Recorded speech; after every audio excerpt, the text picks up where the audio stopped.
থেকে যে ঘোষণা দিয়েছি যে আমরা 300 আসনেই আমরা নির্বাচন করতে চাই। নির্বাচন নিয়ে এখনও পর্যন্ত কোনো দলের সাথে আমাদের আলোচনা হয়নি।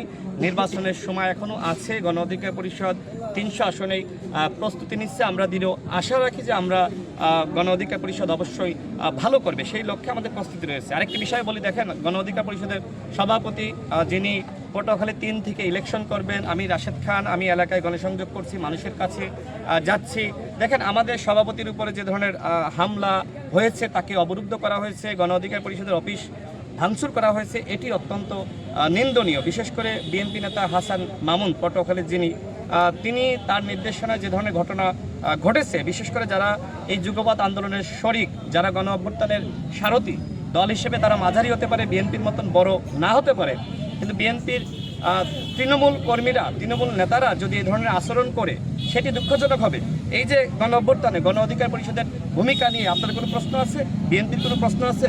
যেখানে বিএনপির শীর্ষ নেতৃত্বে যারা রয়েছেন তারা আমাদের সাথে সবসময় ইতিবাচক মনোভাব পোষণ করছেন, আমাদের সাথে আন্তরিক আচরণ করছেন এবং একই সাথে কোনো ধরনের ঝামেলা যাতে না হয় সে ধরনের নির্দেশনা দিচ্ছেন, সহযোগিতার চিঠি পর্যন্ত দিয়েছেন। তারপরেও যদি এই ধরনের আচরণ করা হয়, এটি আমাদের জন্য অত্যন্ত দুঃখজনক। আমরা কি বলছি? আমরা সবসময় বলছি গণ অভ্যুত্থানে যারা অংশ নিয়েছে সেই অংশীদারদের মধ্যে অবশ্যই একতা এবং সম্পর্ক থাকতে হবে।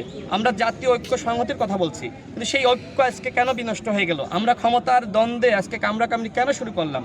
এটি তো কোনোভাবে আসলে প্রত্যাশিত ছিল না। সুতরাং আমি বাংলাদেশের সকল রাজনৈতিক শক্তিকে বলবো, আপনারা গণ অধিকার পরিষদের অবদান সম্পর্কে জানেন, গণ অধিকার পরিষদ যে ভূমিকা রেখেছে সেটিও জানেন। সুতরাং গণ অধিকার পরিষদের কার্যক্রমে কেউ বাধা দিতে আসবেন না। যদি বাধা দেন তাহলে আমাদের ব্যবস্থা অবশ্যই আমরা নিব। আমরাও তো আসলে আওয়ামী লীগের সময় আমরা প্রতিরোধ গড়ে তুলে নাই। সুতরাং কেউ যদি আমাদের উপর বাধা দেয়, হামলা মামলা করে, সেটা আমাদের মতন করে আমরা অবশ্যই মোকাবেলা করব। তবে এই মুহূর্তে আসলে নিজেদের ভিতর কামড়াকামড়ি করা, মারামারি করা, এই সময় না। এই সময়টা রাষ্ট্র গঠন করা, এই সময়টা গণহত্যার বিচারের জন্য জোরালো দাবি জানানো, এই সময়টা আসলে জাতীয় ঐক্য সংহতি ধরে রাখা। কিন্তু সেই জায়গায় জাতীয় ঐক্য সংহতি ধরে না রেখে কতিপয় নেতা এইভাবে গণ অধিকার পরিষদের কার্যক্রমকে বাধা দিচ্ছে, এটা আসলে কোনোভাবেই গণ অভ্যুত্থানের চেতনার সাথে যায় না। সুতরাং যারা গণ অভ্যুত্থানে ভূমিকা রেখেছেন, যারা গণ অভ্যুত্থানের চেতনা ধারণ করেন, লালন করেন, তাদের প্রতি আমাদের আহ্বান থাকবে, আসুন আমরা এক থাকি। গণ অধিকার পরিষদের কার্যক্রমকে কোনোভাবেই কেউ বাধাগ্রস্ত অতীতেও পারে নাই, হাসিনাও পারে নাই, এখনও কেউ পারবে না। বিএনপির সাথে আমাদের সুসম্পর্ক রয়েছে। জনাব তারেক রহমান, বিশেষ করে জনাব নুরুল হক নূরের উপর হামলার পরে জনাব তারেক রহমান খোঁজখবর নিয়েছেন, বিএনপির স্থায়ী কমিটির সদস্য জনাব সালাউদ্দিন আহমেদ খোঁজখবর নিয়েছেন, বিএনপির আরও অনেক শীর্ষ নেতৃত্ব খোঁজখবর নিয়েছেন।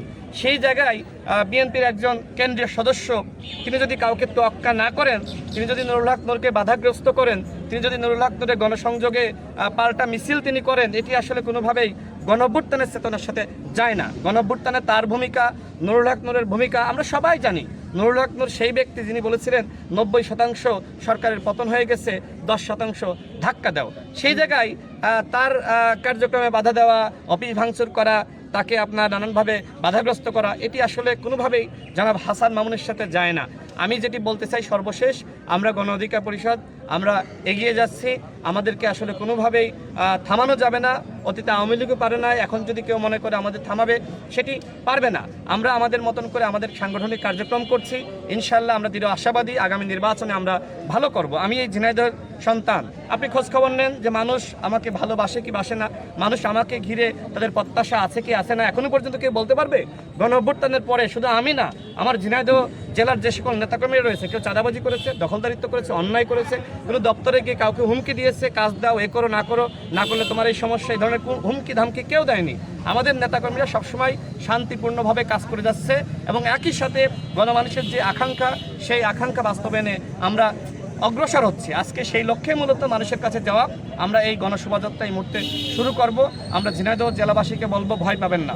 বাংলাদেশে আগামীতে যে নির্বাচন হবে, সেই নির্বাচন ইতিহাসের সবথেকে সেরা নির্বাচন হবে। এই নির্বাচনে কোনো চাঁদাবাজ, দখলদার, মাফিয়াতন্ত্র কায়েম করেছে, ফ্যাসিবাদের সাথে জড়িত ছিল, এমন কাউকে ভোট দিবেন না। ভোট দিবেন ভালো মানুষকে দেখে।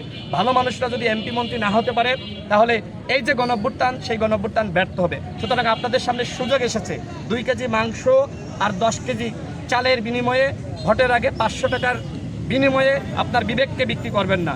আপনি জনমানুষের পাশে থাকুন এবং যারা প্রকৃতপক্ষে প্রতিনিধি হওয়ার যোগ্যতা রাখে, যারা সৎ, যাদের নৈতিকতা আছে, তাদের টাকা না থাকতে পারে, সততা রয়েছে, মানুষের কল্যাণে কাজ করে, তাদের অতীত অভিজ্ঞতা রয়েছে, এরকম মানুষকে দেখে শুনে ভোট দিবেন। যারা ভোট কিনতে চায় তারা যদি ভোট কিনতে আপনার বাড়িতে যায় তাহলে ঝাঁটা বারুণ প্রস্তুত রাখবেন এবং সেটি দিয়ে তাদেরকে ঝেঁটিয়ে বাসা থেকে বিতাড়িত করবেন। ধন্যবাদ সবাইকে।